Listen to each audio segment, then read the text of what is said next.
Hello guys, welcome to my channel Madhav NCERT classes. साथियों, आज के वीडियो में हम लोग बात करने वाले हैं क्लास 12th इंटर का फिजिक्स यानी भौतिकी का फर्स्ट चैप्टर इलेक्ट्रोस्टैटिक्स का महत्वपूर्ण वीवीआई ऑब्जेक्टिव जो इस बार पूछे जाने वाले हैं। वो चैप्टर वाइज ऑब्जेक्टिव क्वेश्चन है साथियों, जो एग्जाम की दृष्टि से बहुत ही वीवीआई है। अगर आपको भी इस बार 35 में 35 लाना है तो वीडियो के एंड तक देखना जरूर है। हर एक क्वेश्चन अपने आप में वीवीआई है, यकीन करिए दोस्तों, बहुत ही शानदार क्वेश्चन है। और इस बार आपको 99% इसी से पूछा आ जाएगा क्वेश्चन। आप फालतू का पढ़ने से आपको कोई फ़ायदा नहीं है और अपनी माथा को पच्ची ना करें, और अधिक पढ़ने से कोई फ़ायदा नहीं है। तो जो पढ़े, जो ज़रूरत है और जो पूछा जाएगा एग्ज़ाम में, तो वो सारे ऑब्जेक्टिव आज जो है फर्स्ट चैप्टर से आपको दिया गया है। जो ऑब्जेक्टिव रहेगा इलेक्ट्रोस्टैटिक्स से, तो वही सारे ऑब्जेक्टिव रहेंगे। तो हम लोग एक एक करके देखते हैं ऑब्जेक्टिव। तो पहला ऑब्जेक्टिव है, यदि दो आवेशों के बीच की दूरी आधी कर दी जाए तो उनके बीच लगने वाले बल हो जाएंगे। तो साथियों, उनके बीच जो लगने वाले बल होंगे, एफ होंगे, वो कितना हो जाएंगे? तो साथियों, एफ जो है 4 गुना हो जाएगा, यानी राइट आंसर हो जाएगा आपका ऑप्शन नंबर डी हो जाएगा। अब बात करते हैं 2 नंबर क्वेश्चन का। चालक पदार्थ से बने असीमित आवेशित पतली चादर की सतह के निकट स्थित किसी बिंदु पर विद्युतीय क्षेत्र का मान होता है। साथियों, विद्युतीय क्षेत्र का मान क्या होता है, यानी ई का मान क्या होता है? तो इसका जो राइट आंसर है हो जाएगा आपका ऑप्शन नंबर सी हो जाएगा। सी हो जाएगा आपका, ये हो जाएगा साथियों σ/2 एप्सिलॉन नॉट हो जाएगा। बात करते हैं 3 नंबर क्वेश्चन का। विद्युत क्षेत्र में किसी विद्युत द्विध्रुव को घुमाने में किया गया कार्य होता है, क्या होता है साथियों? तो हो जाएगा आपका 3 नंबर का जो है राइट आंसर हो जाएगा आपका ऑप्शन नंबर हो जाएगा ए हो जाएगा। ऑप्शन नंबर ए हो जाएगा राइट आंसर इसका।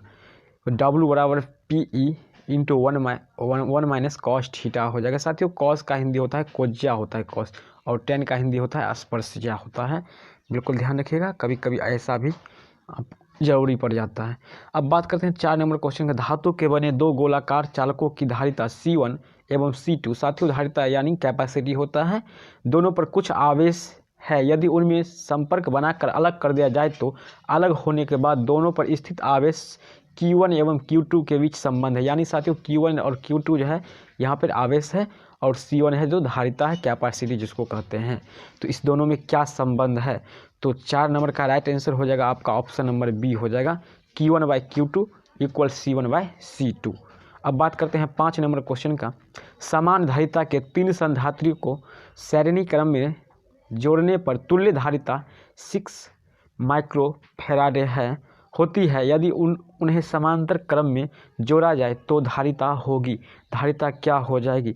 तो साथियों, 5 नंबर का जो है राइट आंसर इसका हो जाएगा आपका 54 हो जाएगा। राइट आंसर हो जाएगा ऑप्शन नंबर हो जाएगा आपका सी हो जाएगा।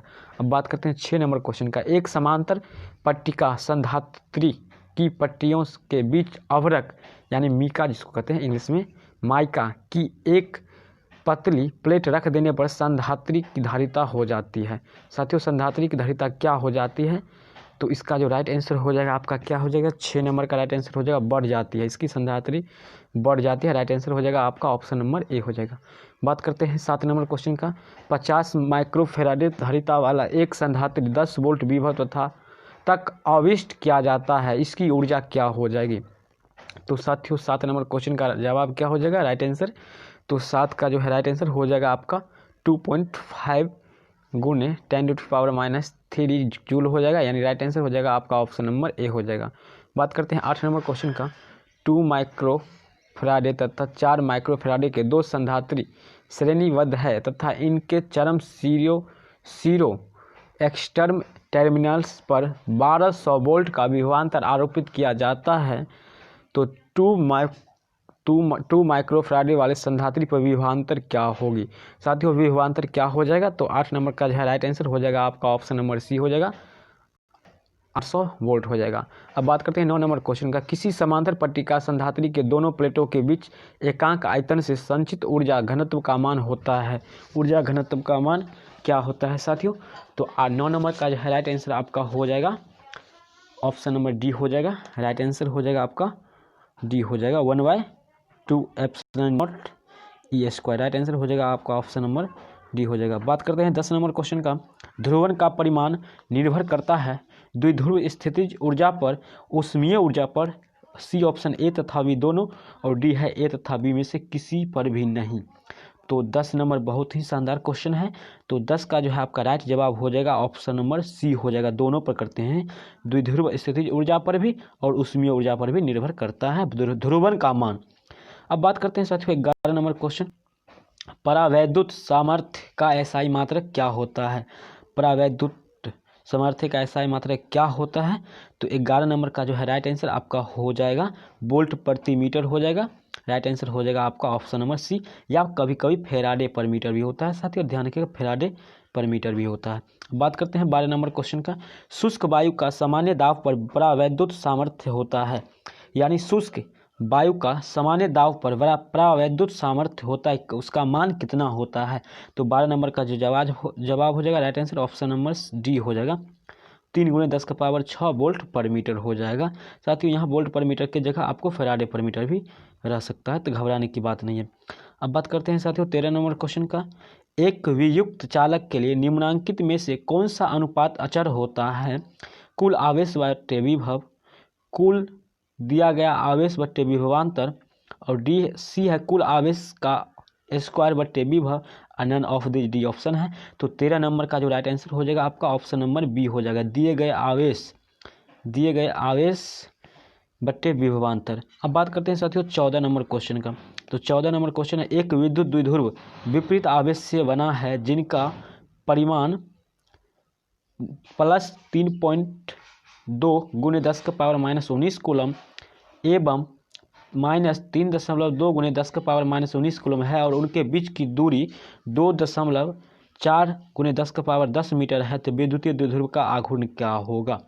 साथियों विद्युत द्विध्रुव का आघूर्ण क्या हो जाएगा, तो 14 नंबर का जो है राइट आंसर क्या हो जाएगा, आपका ऑप्शन भी दिया हुआ है। तो 14 नंबर का जो है राइट आंसर हो जाएगा आपका 7.68 × 10⁻⁻19 कूलम। साथियों आप विद्युत द्विध्रुव निकाल सकते हैं, जिसको टॉर्क कहते हैं, टॉर्क द्वारा सूचित करते हैं, और सूत्र होता है P vector into E vector होता है। तो इस पर आप इसको निकाल भी सकते हैं, इसका दूरी भी दिया हुआ रहता है, ई का मान आप रख के। तो अब बात करते हैं साथियों 15 नंबर क्वेश्चन का, ज़्यादा समय नहीं लेंगे। अविष्ट खोखले गोलीय के अंदर विद्युत तीव्रता होती है, विद्युत तीव्रता कितनी होती है। तो 15 नंबर का जो राइट आंसर हो जाएगा आपका सी हो जाएगा, राइट आंसर हो जाएगा सी ऑप्शन नंबर सी, यानी 0 हो जाएगा। खोखले गोले के अंदर जो है विद्युत तीव्रता का मान 0 होता है, कभी कभी इसको लिख दिया जाता है 0, तो भी घबराने की बात नहीं है। अब बात करते हैं 16 नंबर क्वेश्चन, स्थिर विद्युत क्षेत्र होता है संरक्षित असंरक्षित, कहीं संरक्षित कहीं असंरक्षित। तो क्या हो जाएगा साथियों, तो इसका जो राइट जवाब हो जाएगा आपका हो जाएगा संरक्षित होती है। राइट आंसर हो जाएगा ऑप्शन नंबर ए हो जाएगा, 16 का ऑप्शन नंबर ए। अब बात करते हैं 17 नंबर क्वेश्चन, यदि समरूप क्षेत्र एक्स अक्ष के दिशा में विस्थापन है तो समविभव होगा एक्स वाई जेड के तल, एक्स जेड तल की दिशा में, वाई जेड तल की दिशा में कहीं भी नहीं। तो साथियों 17 नंबर का जो राइट आंसर हो जाएगा आपका सी हो जाएगा, ऑप्शन नंबर वाई जेड तल की दिशा में हो जाएगी। राइट आंसर हो जाएगा ऑप्शन नंबर सी। बात करते हैं 18 नंबर, कूलम्ब बल है केंद्रीय बल विद्युत बल दोनों, इनमें से कोई नहीं। तो साथियों 18 नंबर का राइट आंसर हो जाएगा सी हो जाएगा, दोनों है सी हो जाएगा। 19 नंबर बात करते हैं क्वेश्चन, इनमें से कौन सी राशि या राशियाँ अदिश नहीं है। तो साथियों ये बहुत ही रोचक सवाल है, कौन इसमें से नहीं है राशि, अदिश राशि नहीं है। तो 19 नंबर का जवाब जो हो जाएगा आपका राइट आंसर डी हो जाएगा। साथियों अधिकांशतः आपको ध्यान रखना है, जब सदिश पूछा जाए तो सदिश वाले में वो आपको वो जो है वो या फिर वो, ये दोनों खासकर रहते हैं। अधिकांशतः आपको होता है सदिश में ये वो और वो रहेगा। ये विद्युत धारा है, ये एक एक्सेप्शन में आता है, जो वो रहने के बावजूद भी ये क्या है अदिश राशि है। अब बात करते हैं 20 नंबर क्वेश्चन, विद्युत क्षेत्र की तीव्रता का एसआई मात्रक क्या होता है। साथियों विद्युत क्षेत्र की तीव्रता का एसआई मात्रक क्या होता है, तो 20 नंबर का राइट आंसर हो जाएगा आपका ऑप्शन नंबर सी, न्यूटन पर कूलम हो जाएगा। साथियों कभी कभी न्यूटन पर कूलम ऐसे भी दिया जाता है, तो घबराने की बात नहीं है। 21 नंबर बात करते हैं क्वेश्चन, विद्युत आवेश का क्वांटम ESU मात्रक होता है। बार बार क्वेश्चन ये पर बहुत सारे स्टूडेंट डॉट होता है, तो साथियों अब डॉट नहीं रखना है। इसका जो राइट आंसर हो जाएगा आपका क्या हो जाएगा, तो इसका राइट आंसर हो जाएगा आपका 21 नंबर का जो है हो जाएगा 4.78 × 10⁻10 हो जाएगा। बिल्कुल ध्यान रखिएगा, आपको कहीं से भी ये गलती नहीं है, आपको बिल्कुल ध्यान रखना है। ESU का मात्रक जो है 4.78 × 10⁻ 10 होता है। अब बात करते हैं 22 नंबर क्वेश्चन, एक कूलम आवेश कितने ESU के बराबर होता है। तो कितने ESU के बराबर होता है, तो साथियों इसका जो राइट आंसर हो जाएगा आपका 22 नंबर का, वो हो जाएगा ऑप्शन नंबर ए हो जाएगा, 3 × 10⁹ हो जाएगा। अब बात करते हैं अगला क्वेश्चन का। तो साथियों अगला क्वेश्चन है आपका 23 नंबर, इलेक्ट्रॉन का विशिष्ट आवेश होता है। तो विशिष्ट आवेश कितना होता है, तो इसका राइट आंसर हो जाएगा ऑप्शन नंबर ए हो जाएगा। बात करते हैं 24 नंबर क्वेश्चन, समरूप वेग से चलयमान आवेश उत्पन्न करता है। क्या उत्पन्न करता है, तो 24 नंबर का राइट आंसर हो जाएगा आपका विद्युत चुंबकीय क्षेत्र उत्पन्न करता है। राइट आंसर हो जाएगा आपका ऑप्शन नंबर सी हो जाएगा। बात करते हैं अगला क्वेश्चन, देखते हैं हम लोग। 25 नंबर है, 10 + 10 माइक्रोकूलम एवं -10 माइक्रोकूलम के दो बिंदु आवेश आयु में परस्पर 40 सेंटीमीटर की दूरी पर रखे हैं, निकाय की विद्युत स्थितिज ऊर्जा होगी। क्या होगी विद्युत स्थितिज ऊर्जा, तो 25 का जो है राइट आंसर हो जाएगा आपका 2.25 जूल हो जाएगा। Right answer option number A हो जाएगा। बात करते हैं 26 नंबर क्वेश्चन, आवेश के पृष्ठ घनत्व का मात्रक होता है। तो साथियों आवेश के पृष्ठ घनत्व का जो है स्थायी मात्रक कूलम पर वोल्ट होता है। राइट आंसर हो जाएगा आपका ऑप्शन नंबर सी हो जाएगा, कूलम पर वोल्ट होता है। अब बात करते हैं 27 नंबर क्वेश्चन, एल लंबाई की भुजा वाले एक धन के केंद्र पर क्यू आवेश स्थित है। धन की किसी एक पृष्ठ से निकालने वाली विद्युत फ्लक्स होगी। तो साथियों कितनी होगी विद्युत फ्लक्स, तो 27 नंबर का जो है राइट आंसर हो जाएगा आपका ऑप्शन नंबर बी हो जाएगा, Q/6ε0 हो जाएगा। अब बात करते हैं 28 नंबर क्वेश्चन, जो बहुत ही बेबी क्वेश्चन है। तो इसका यदि गोले पर आवेश 10 माइक्रोकूलम हो तो उसकी सतह पर विद्युतीय फ्लक्स का मान क्या होगा, यानी कितनी होगी। तो 28 नंबर का जो है जवाब राइट आंसर हो जाएगा आपका ऑप्शन नंबर ए हो जाएगा, 36 पाई × 10⁴ न्यूटन मीटर स्क्वायर पर कूलम हो जाएगा। विद्युत फ्लक्स का ऐसा ही मात्रक होता है। बात करते हैं 29 नंबर क्वेश्चन, किसी गोलीय पृष्ठ के अंदर यदि +Q आवेश रख दिया जाए तो संपूर्ण पृष्ठ से निकलने वाली विद्युत फ्लक्स कितना होगा। तो 29 नंबर का राइट आंसर हो जाएगा आपका ऑप्शन नंबर बी हो जाएगा, Q/ε0 हो जाएगा। बात करते हैं अगला 30 नंबर क्वेश्चन, किसी सूक्ष्म विद्युत द्विध्रुव के मध्य बिंदु से बहुत दूर r दूरी पर स्थित विद्युत समानुपाती होता है। किसके समानुपाती होता है, तो 30 नंबर का राइट आंसर हो जाएगा आपका option number C, 1/r²। Right answer हो जाएगा आपका ऑप्शन नंबर सी हो जाएगा। बात करते हैं 31 नंबर क्वेश्चन, विद्युत क्षेत्र E और विभव के बीच संबंध होता है। दोनों के बीच क्या संबंध होता है, तो 31 नंबर का राइट आंसर हो जाएगा आपका ऑप्शन नंबर बी हो जाएगा, E = dV/dx हो जाएगा। बात करते हैं 32 नंबर क्वेश्चन, दो कूलम आवेश को एक बिंदु से दूसरे बिंदु तक ले जाने में 20 जूल कार्य की आवश्यकता होती है। इन दोनों बिंदुओं के बीच वोल्ट में विभवांतर है। तो वोल्ट में विभवांतर का मान क्या होगा, तो 32 नंबर का राइट आंसर हो जाएगा 10 होता है। ऑप्शन नंबर हो जाएगा ए। 33 नंबर क्वेश्चन है, किसी संधात्री की धारिता का मात्रक होता है। तो संधात्री की धारिता की मात्रक कितना होता है, तो 33 नंबर का जो है राइट आंसर हो जाएगा आपका फैराडे होगा। राइट आंसर हो जाएगा सी। बात करते हैं 34 नंबर क्वेश्चन, दिए गए चित्र में ए और बी के बीच तुल्य धारिता होगी। तो तुल्य धारिता क्या होगी साथियों, तो क्वेश्चन साथियों सेम रह सकता है। तो इसका जो है 34 नंबर का राइट आंसर हो जाएगा आपका ऑप्शन नंबर सी हो जाएगा, 9 माइक्रोफैराडे हो जाएगा। ऑप्शन नंबर सी हो जाएगा। बात करते हैं ऐसा ही क्वेश्चन है 35 नंबर, दिए गए चित्र में प्लेट एक्स पर आवेश कितना होगा। तो 35 नंबर का जो है राइट आंसर हो जाएगा आपका ऑप्शन नंबर ए हो जाएगा, 20 माइक्रोफैराडे हो जाएगा। तो राइट आंसर हो जाएगा आपका ऑप्शन नंबर ए हो जाएगा। बात करते हैं 36 नंबर क्वेश्चन, ए तथा वी के बीच समतुल्य धारिता है, कितनी है साथियों। तो इसका जो राइट आंसर हो जाएगा 36 का क्या हो जाएगा इसका राइट आंसर, तो 36 का जो है राइट आंसर आपका हो जाएगा 4/3 हो जाएगा। राइट आंसर हो जाएगा ऑप्शन नंबर बी हो जाएगा, 4/3 माइक्रोफैराडे हो जाएगा। अब बात करते हैं 37 नंबर क्वेश्चन, समान धारिता के n संधात्री को पहले समांतर क्रम में तथा फिर श्रेणी क्रम में जोड़ा जाता है। दोनों अवस्थाओं में तुल्य धारिताओं का अनुपात कितना होगा। तो 37 नंबर का जो है राइट आंसर आपका हो जाएगा ऑप्शन नंबर बी हो जाएगा, n² अनुपात 1 हो जाएगा। राइट आंसर हो जाएगा आपका ऑप्शन नंबर बी हो जाएगा। बात करते हैं 38 नंबर क्वेश्चन का, नीचे दिए गए परिपथ में बिंदु ए से बी के बीच का समतुल्य धारिता होगी साथियों कितनी होगी। तो इसका राइट आंसर क्या हो जाएगा आपका 38 नंबर का। 38 नंबर का जो है राइट आंसर आपका हो जाएगा 20 हो जाएगा, इतना 20/9 माइक्रोकूलम हो जाएगा। आपका राइट आंसर हो जाएगा ऑप्शन नंबर ए हो जाएगा। अब बात करते हैं अगला क्वेश्चन 39 नंबर। 100 वोल्ट तक आवेशित करने पर एक संधात्री की संचित ऊर्जा 1 जूल हो तो संधात्री की धारिता होगी। संधात्री की धारिता क्या होगी साथियों? तो इसका जो राइट आंसर हो जाएगा 39 का आपका ऑप्शन नंबर बी हो जाएगा। राइट आंसर हो जाएगा बी। बात करते हैं 40 नंबर क्वेश्चन। धातु का परावैद्युत नियतांक होता है। धातु के परावैद्युत नियतांक कितना होता है? तो साथियों बहुत ही शानदार क्वेश्चन है, भी है। तो इसका जो राइट आंसर हो जाएगा आपका ऑप्शन नंबर डी हो जाएगा। साथियों अगर वीडियो अच्छा लग रहा है तो लाइक करिए, अपने दोस्तों के साथ शेयर करिए। अगर अभी तक चैनल को सब्सक्राइब नहीं किया तो प्लीज़ सब्सक्राइब कर लीजिए। तो साथियों अगला क्वेश्चन है 41 नंबर। एक स्थिर आवेश उत्पन्न करता है। तो 41 नंबर का राइट आंसर हो जाएगा आपका केवल विद्युत क्षेत्र जो है, जो एक स्थिर आवेश उत्पन्न करता है। राइट आंसर हो जाएगा आपका ऑप्शन नंबर ए।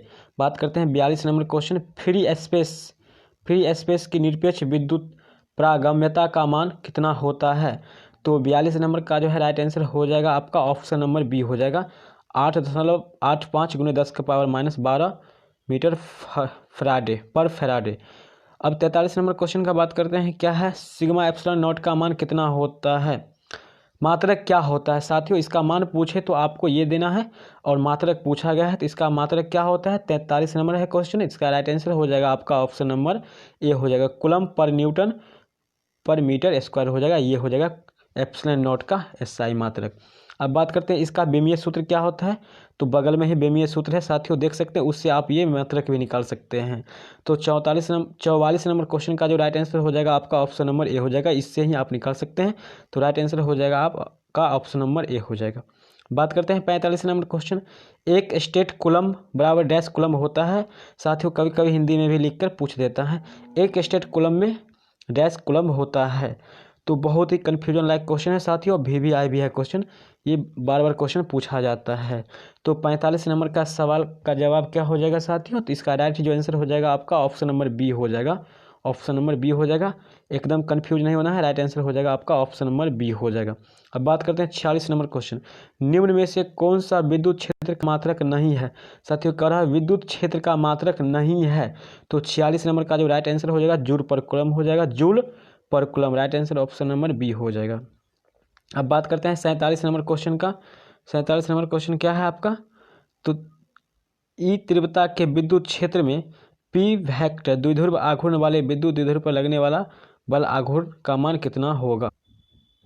तो साथियों 47 नंबर का राइट आंसर क्या हो जाएगा आपका? ऑप्शन नंबर हो जाएगा ए हो जाएगा। बहुत ही VVI क्वेश्चन है दोस्तों, ये क्वेश्चन कई बार पूछा गया है। तो इसका राइट आंसर हो जाएगा ये कि ई तीव्रता के विद्युत क्षेत्र में पी वेक्टर द्विध्रुव आघूर्ण वाले विद्युत द्विध्रुव पर लगने वाला बल आघूर्ण होता है। तो राइट आंसर इसका हो जाएगा आपका ऑप्शन नंबर ए हो जाएगा, P vector cross E vector, इसको क्रॉस पढ़ा जाता है।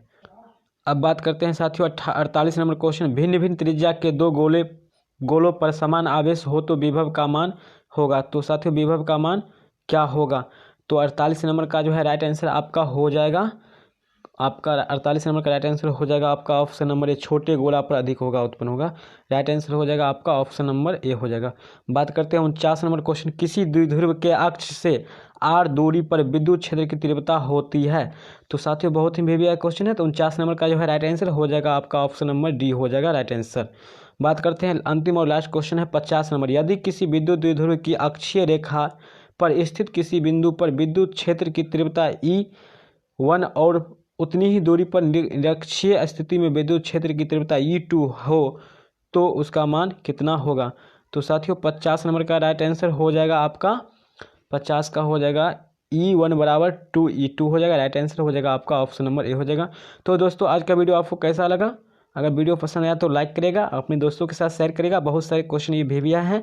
आपको चैप्टर इलेक्ट्रोस्टैटिक्स से जितना भी सारे VVI क्वेश्चन थे वो इतना ही है, इससे अलग कुछ भी आपको अगर इस चैप्टर से पूछा जाता है तो 100% आपको यकीन के साथ कर सकते हैं, इससे अलग कुछ भी नहीं रहेगा। तो मिलते हैं फिर से अगले वीडियो में दोस्तों, तब तक के लिए धन्यवाद।